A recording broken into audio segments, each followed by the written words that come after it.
राज्य सरकार की महागठबंधन की सरकार की साजिश थी। इस सरकार ने एक साजिश के तहत रद्द करवा दिया। भारतीय जनता पार्टी को मजबूर की कि वह रद्द करे, और जिसके कारण रद्द हुआ। सम्राट अशोक जैसे प्रतापी राजा पर देश को गर्व है, बिहार को गर्व है। नित्यानंद राय पहुंचे पटना। उन्होंने बयान देते हुए कहा कि आज अमित शाह का नवादा का कार्यक्रम है। बिहार की विधि व्यवस्था पूरी तरह चौपट है। इतनी बड़ी संख्या में आपराधिक घटनाएं एक महीने में हुई है। सोचिए कानून व्यवस्था क्या है। नीतीश कुमार और तेजस्वी यादव की महागठबंधन सरकार को ना तो विकास से मतलब है और ना ही विधि व्यवस्था से और ना ही बिहार वासियों के जान माल की रक्षा से। सरकार बिल्कुल नकारात्मक हो गई है, नकारात्मक सोच की हो गई है। अपराधियों को संरक्षण मिल रहा है और वैसे लोग जो साजिश के तहत सांप्रदायिक तनाव, सामाजिक तनाव पैदा कर रहे हैं, सरकार को उससे संरक्षण मिल रहा है। भारतीय जनता पार्टी कभी साजिश नहीं करती है। 2014 से पहले देश की स्थिति क्या थी और आज देश की स्थिति क्या है, और बिहार की स्थिति तो सबसे ज्यादा चौपट है। वहीं सासाराम को लेकर के नित्यानंद राय ने कहा कि वहां पुलिस भी अनाउंस कर रहे थे कि 144 लगा हुआ है। हम लोगों को जानकारी मिला है कि 144 कल तक लगा हुआ था।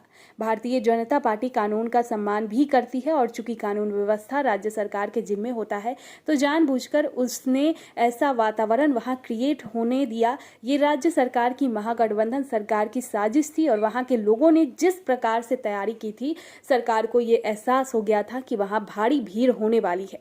इसलिए साजिश के तहत 144 वहां से हटाया नहीं गया। इसलिए भारतीय जनता पार्टी ने निर्णय लिया है कि गृह मंत्री का कार्यक्रम वहां पर रद्द करेंगे। वहां हम कार्यक्रम माननीय गृह मंत्री जी का रद्द करेंगे। और किया सम्राट अशोक अखंड भारत को स्वरूप देने वाले इतने प्रतापी राजा के जयंती समारोह के कार्यक्रम को जिस प्रकार से बिहार की सरकार ने एक साजिश के तहत रद्द करवा दिया, भारतीय जनता पार्टी को मजबूर की कि वह रद्द करे, और जिसके कारण रद्द हुआ। सम्राट अशोक जैसे प्रतापी राजा पर देश को गर्व है, बिहार को गर्व है। लेकिन पता नहीं बिहार की सरकार के दिमाग में क्या बात आती है। इतनी नकारात्मक सोच की सरकार हम लोगों ने तो कभी नहीं देखी। मुख्यमंत्री नीतीश कुमार ने कहा हम लोग सुरक्षा में कमी नहीं कर रहे हैं। बातचीत अमित शाह ने की है, केंद्रीय बल के लाने की बात की है। सर आपको तो ये इस प्रकार से आज नवादा का कार्यक्रम है। नवादा में वहाँ जिस तरीके से घटना हो रही है नालंदा में और सासाराम देखिए, में, बिहार की विधि व्यवस्था बिल्कुल चौपट है। आप उठाकर देखिए, अगर मार्च महीने के आंकड़े को देखिएगा तो जहाँ 4 दर्जन के आसपास जहाँ रेप हो गया हो, जहाँ मौत और संदिग्ध मौत जहाँ 200 से अधिक हो गया हो, इतनी बड़ी संख्या में आपराधिक घटना एक महीने में हुई है। आप सोचिए कि वहाँ की कानून व्यवस्था क्या है।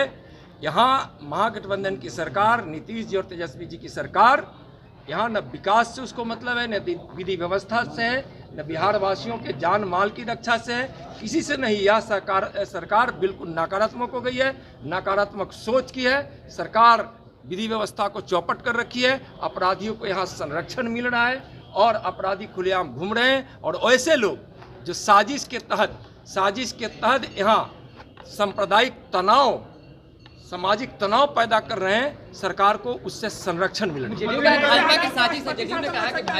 भारतीय जनता पार्टी कभी साजिश नहीं करती है। भारतीय जनता पार्टी विकास में, सामाजिक समरसता में, शांति में विश्वास करती है। और अब देखे होंगे कि पूरे देश में 2014 से पहले देश की स्थिति क्या थी और आज देश की स्थिति क्या है, और बिहार की स्थिति तो सबसे ज्यादा चौपट है। जाने दो, जाइए।